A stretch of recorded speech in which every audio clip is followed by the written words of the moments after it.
Hello, buddy.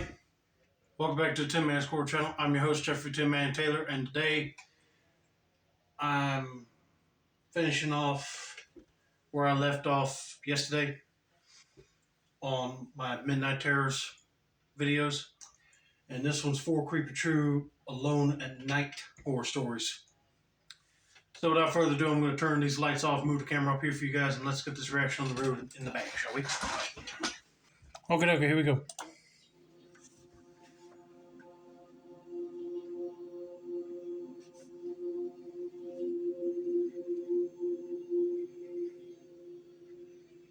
This happened last winter, living alone in this old apartment downtown. Okay. The place wasn't anything fancy, just a one-bedroom with creaky floors and thin walls. It had this old industrial-style heating system with big metal vents in every room. Most of the time it worked fine, but when the wind was strong, the vents would whistle or make weird noises. Let me guess, these were buildings that were probably built around the Industrial Revolution, so they're pretty old, but still cool to live in, probably. I got used to it, but one night, it became something I'll never forget. It was a Friday, and I'd stayed late at work finishing a project. By the time I got home, it was already dark. I had dinner, watched a little TV, and decided to head to bed around 11. The apartment was quiet, the only sound the low hum of the heating system kicking on. I just climbed into bed when I heard it. A faint, muffled sound coming from the vent in the corner of the room. At first, I thought it was just the usual creaks and groans from the heating system. But then I realized it wasn't the vent whistling. It was a voice. It was soft, barely above a whisper, but it was there. I froze, trying to convince myself I was imagining it. Yeah, because I'll be like, there ain't no way I'm hearing a voice in my room and there ain't nobody in there besides me. Oh, I will lose it completely. I leaned closer to the vent, straining to listen, and sure enough, I heard it again. A low, raspy whisper. I couldn't make out what it was saying, but it sounded like a name. My name. I jumped back, my heart racing. I tried to laugh it off, telling myself it was just a coincidence. Maybe the wind outside or the pipes in the building were creating a sound that just happened to resemble my name. But deep down, I didn't believe that. Now, that'd be like a 50-50 chance of that happening. I mean, there's no way wind can hit pipes at a certain way and generate somebody's name out of thin air. I mean, that's just impossible. The only thing I can come down to it being is somebody's in like the walls or near the vents. But let's just see if that's the case. I turned off the lights and got into bed, hoping I could just fall asleep and forget about it. But the whispering didn't stop. It grew louder, more distinct. It wasn't just one voice, it was several, overlapping, all of them soft and urgent. They weren't saying my name anymore, but it sounded like they were arguing or pleading. I couldn't take it anymore. I grabbed my phone and flashlight and went into the living room, leaving the bedroom door open so I could still hear the voices. But as soon as I stepped into the hallway, the whispering stopped. The silence was almost worse. I stared at the vent in the living room, trying to decide if I should call someone. Who, though? The landlord? The police? What would I even say? Hi, I think my heating vents are haunted? Yeah, no, if you say that to the cops, they're going to be thinking you're crazy. It sounded ridiculous. After a few minutes of standing there like an idiot, I convinced myself to check the basement. My apartment was on the second floor, and the basement was where the heating system for the building was located. If there was a logical explanation, it had to be down there. The basement was cold and dimly lit, with rows of old storage lockers and pipes running along the ceiling. The heating system was in the far corner, a massive humming contraption that looked like it belonged in a factory. I shone my flashlight around, half expecting to see, I don't know, something. But there was nothing out of place. I stood there for a while, listening. The whispering was gone, replaced by the low hum of the furnace. I was starting to think I'd imagined the whole thing when I noticed something strange. One of the vents in the basement wasn't screwed in properly. The cover was slightly ajar, and behind it, the duct was wide enough for someone to crawl through. A chill ran down my spine as I realized what that meant. Yep, somebody broke into the apartment house and they're crawling through the ductwork and they're talking to you through the vents. At this point, I'd be calling the cops and tell them what I discovered and see if they could get that person out of here before they leave. If someone was inside the ducts, they could move through the building unnoticed. They could see and hear everything happening in the apartments. I backed away, my flashlight shaking in my hand. I was about to head back upstairs when I heard it again. The whispering. But this time, it wasn't coming from the vent. It was behind me. I spun around, my flashlight beam landing on an empty corner of the basement. The whispering stopped, and the silence pressed in on me, thick and suffocating. I didn't wait to see what would happen next. I bolted back upstairs, locked my door, and called the police. When they arrived, they searched the basement and the vents. They didn't find anyone, but they did find signs that someone had been there. Smudges on the walls of the ducts, a few old tools, and an empty water bottle shoved into one of the corners. The officers told me it was probably a squatter who had been using the ducts to hide out during the winter. They assured me the landlord would seal everything up, but I couldn't stay there after that. I moved out by the end of the month. I never found out who or what was in those vents.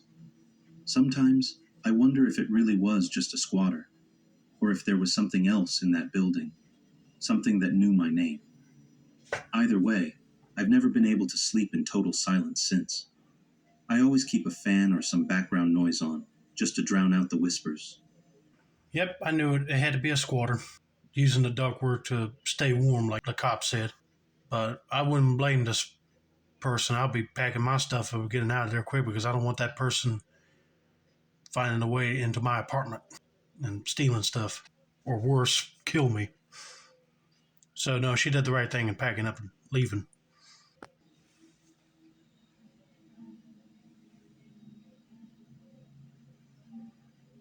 This happened a couple of years ago when I stayed at my grandparents' farmhouse for the weekend. They live out in the middle of nowhere, surrounded by cornfields and dirt roads. It's the kind of place that's peaceful during the day, but gets unnervingly quiet at night.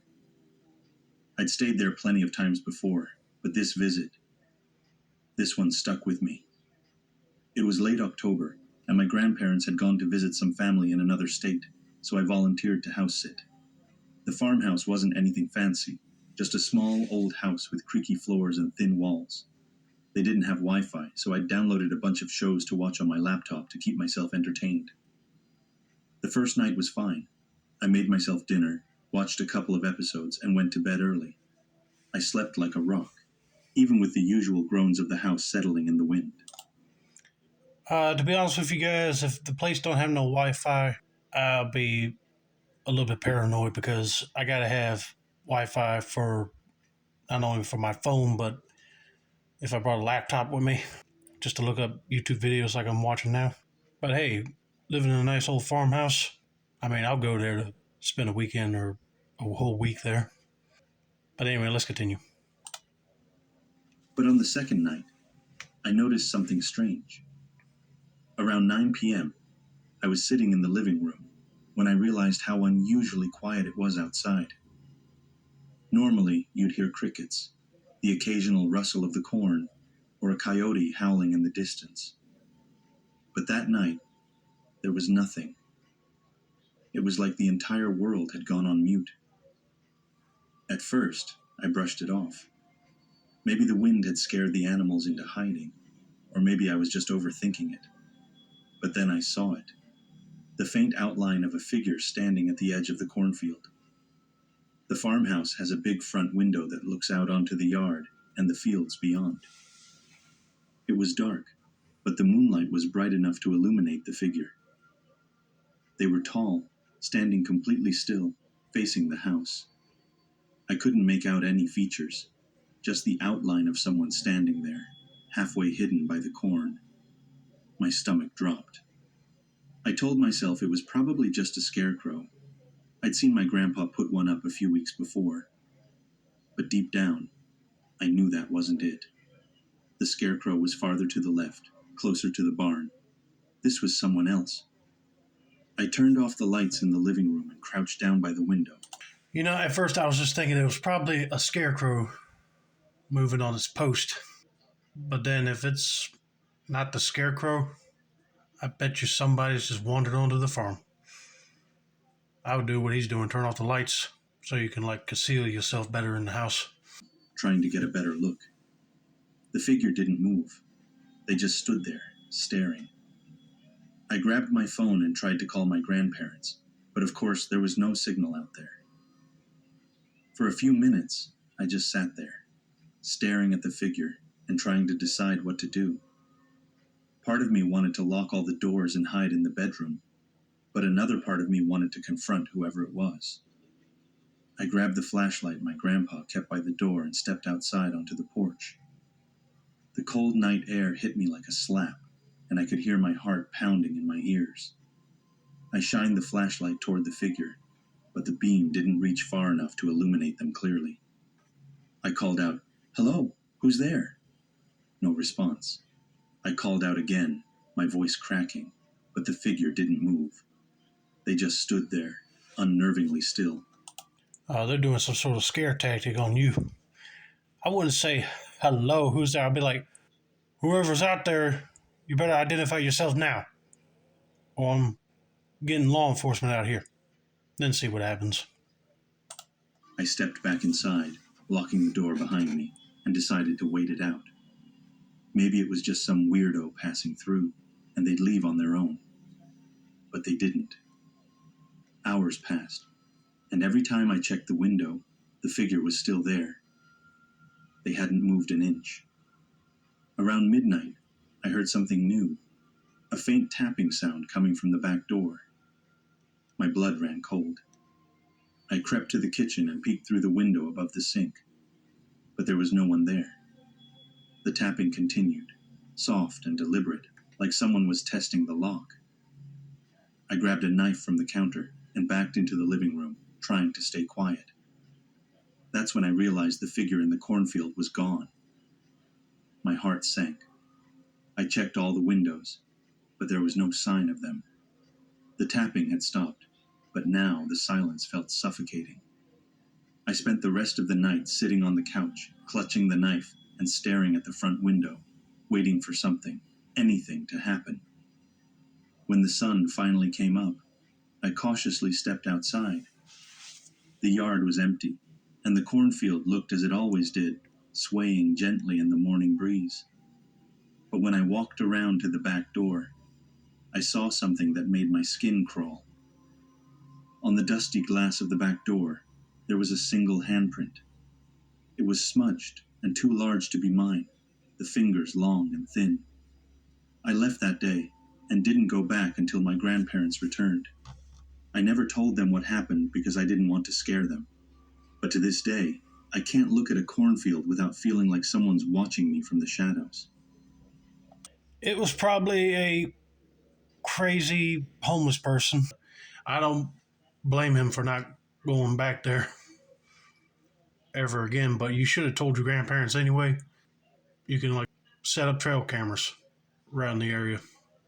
And if he comes back, okay, you got proof that he's been around your property. Then call the cops to go find him. Yeah, that's one thing about living on the farm is that you always got to deal with not only wild animals coming in eating your crops, but then you might have some crazy people showing up. Always be prepared and arm yourself if something like that happens.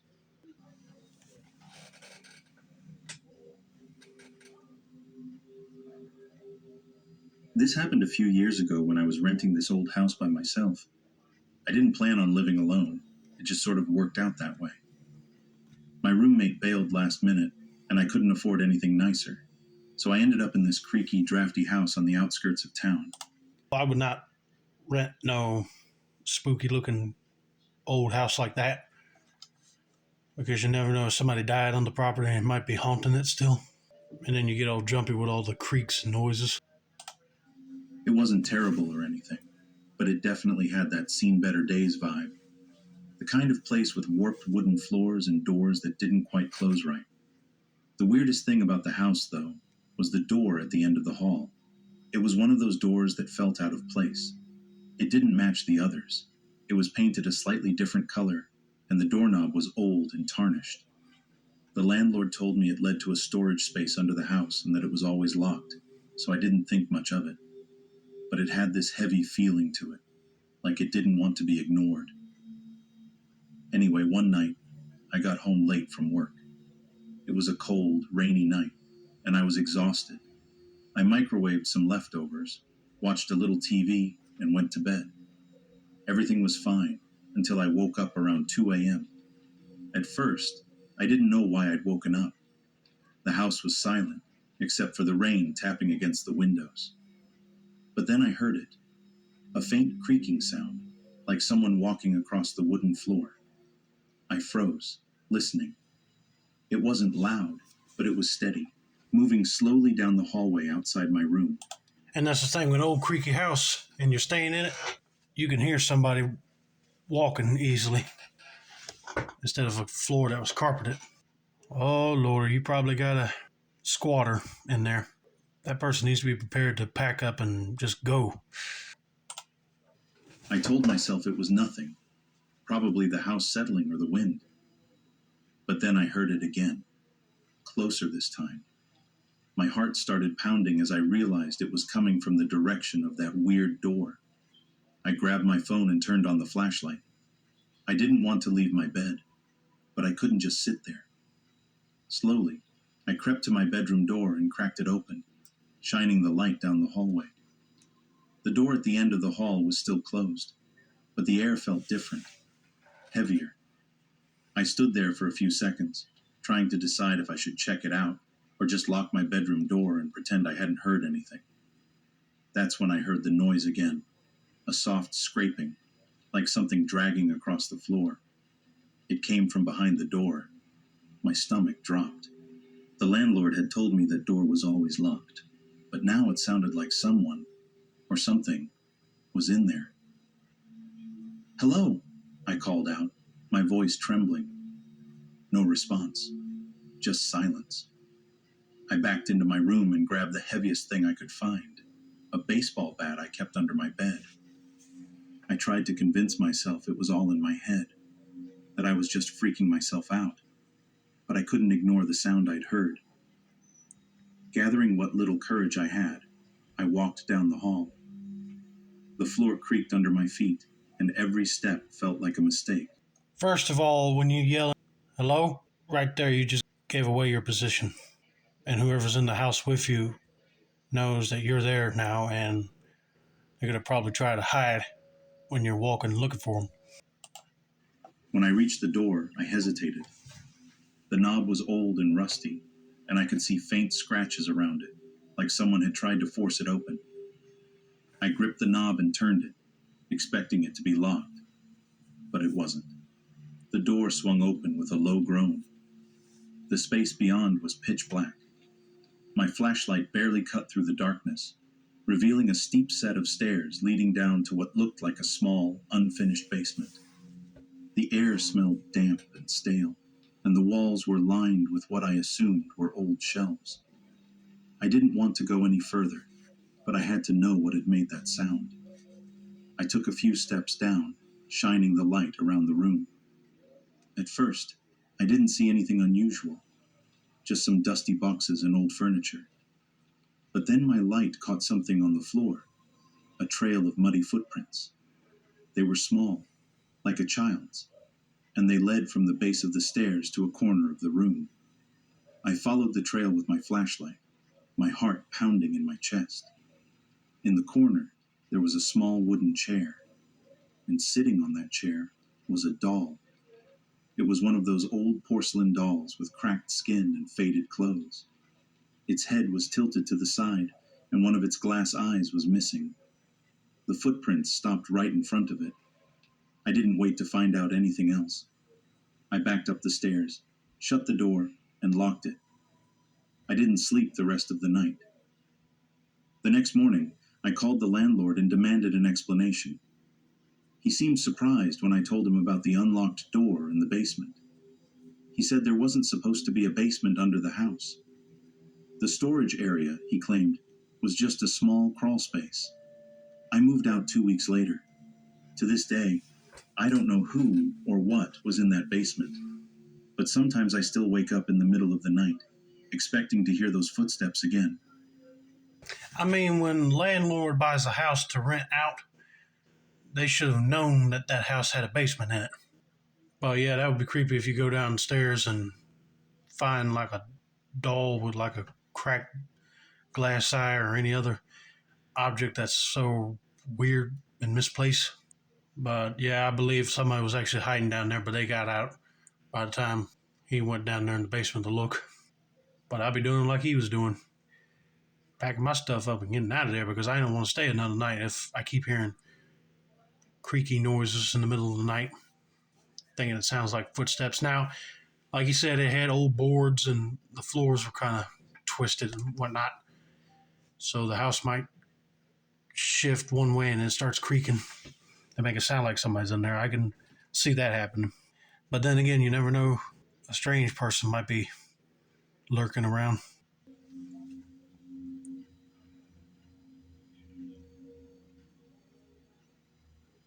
This happened about a year ago, and even now I can't fully explain it.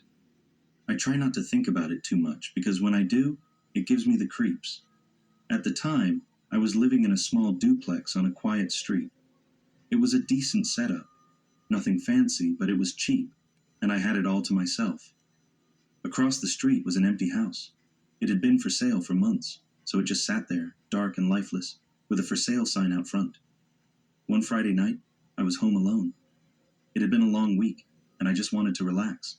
I ordered pizza, cracked open a beer, and settled in to watch a movie. By the time I looked at the clock, it was past midnight. I decided to call it a night. I went through my usual routine, made sure the doors were locked, turned off all the lights, and headed to bed. My bedroom was at the front of the house, with a window that looked out onto the street. I always kept the blinds down, but the streetlight outside still let in a faint orange glow. I was scrolling on my phone, trying to wind down, when I noticed something strange. A red light. It was faint at first, barely noticeable against the orange glow of the streetlight. But as I stared, it got brighter. It was coming from the house across the street, the empty one. I got up and peeked through the blinds. Sure enough, there was a single red light shining from one of the upstairs windows. Okay, I would be kind of concerned because if it was an abandoned house, why would there be a light on, especially a red one? At this point, I'll be calling the police to have them check it out and see what's going on. But let's just see what this person finds out about it. Red light shining from one of the upstairs windows. It wasn't flashing or anything, just steady and bright. I figured maybe someone was touring the house with a flashlight, though it was a weird time for that. Curiosity got the better of me, so I kept watching. The light moved, shifting from one window to the next, like someone was walking around up there. Then it stopped. For a moment, everything was still. I started to think maybe I'd imagined the movement, but then the light flickered. On, off, on, off. My chest tightened. It felt intentional, like a signal. I told myself I was overreacting. Maybe someone had finally bought the place, and they were moving in late at night for some reason. It was weird, sure, but not impossible. I tried to brush it off and go to sleep, but I couldn't. I kept thinking about that light. Who would move into a house in the middle of the night without any moving trucks or lights on downstairs? And why was the light red? It didn't make sense. I decided to check again, just to put my mind at ease. I got out of bed, pulled the blinds aside, and froze. The light was gone, but now there was a shadow in the window. Someone was standing there. I couldn't see their face, just their silhouette against the faint glow of the streetlight. They weren't moving, just standing there, staring out the window, staring at me. My heart started racing, and I dropped the blinds, backing away from the window like a complete coward. For a second, I thought about calling the cops, but what would I say? Hey, there's a creepy light and someone in the window of an empty house. It sounded ridiculous. I told myself it was probably a squatter, someone harmless just looking for a place to stay. But I couldn't shake the feeling that I was being watched. I turned off all the lights in my room and sat on the bed, staring at the blinds. A few minutes passed, and nothing happened. The shadow didn't reappear, and the light stayed off. I started to feel a little stupid, like maybe I just imagined the whole thing. And then my phone buzzed. The screen lit up with a notification. Unknown number. One new message. I opened it. All it said was, "Why are you watching me?" My blood ran cold. My mind raced, trying to figure out how anyone could know I'd been watching them. My phone wasn't even near the window, and I hadn't been outside. I turned my phone off, tossed it on the bed, and sat there, paralyzed. After what felt like hours, I finally worked up the nerve to peek out the window again. The house was dark. No red light, no shadow in the window. Just the empty street, quiet and still. The rest of the night was a blur. I didn't sleep, and when morning came, I called the real estate agency listed on the for sale sign to ask about the house. The woman on the phone told me it had been empty for months and that no one had been there recently. I moved out of that duplex a few weeks later. I never told anyone the full story because I didn't want them to think I was crazy. Yep, it had to be a squatter because the realtor said that place has been abandoned for months, so nobody shouldn't have been in there. And he was thinking that somebody was checking the house out at night, like they were going to buy it or something. But nope, that'd be a little fishy right there. Especially, like he said, when they don't have no moving trucks out there. And the red light, I don't know why red. Unless that was the only type of light that person had. But then it's also creepy that he was able to get his phone number, text him, "Why are you looking at me?" I mean, at that point, I'll be calling the cops and telling them to go over there real quick before he's gone. And I don't blame him leaving that area because that person would know where you live at now. And I wouldn't want him coming near my place. But anyway, I hope you guys enjoyed this video. Don't forget to like, subscribe, turn on post notifications for more Midnight Terrors videos like this. This has been another successful installment of the Tin Man Squirrel channel. I'm your host, Jeffrey Tin Man Taylor. I say that's a wrap, and that's Daniel.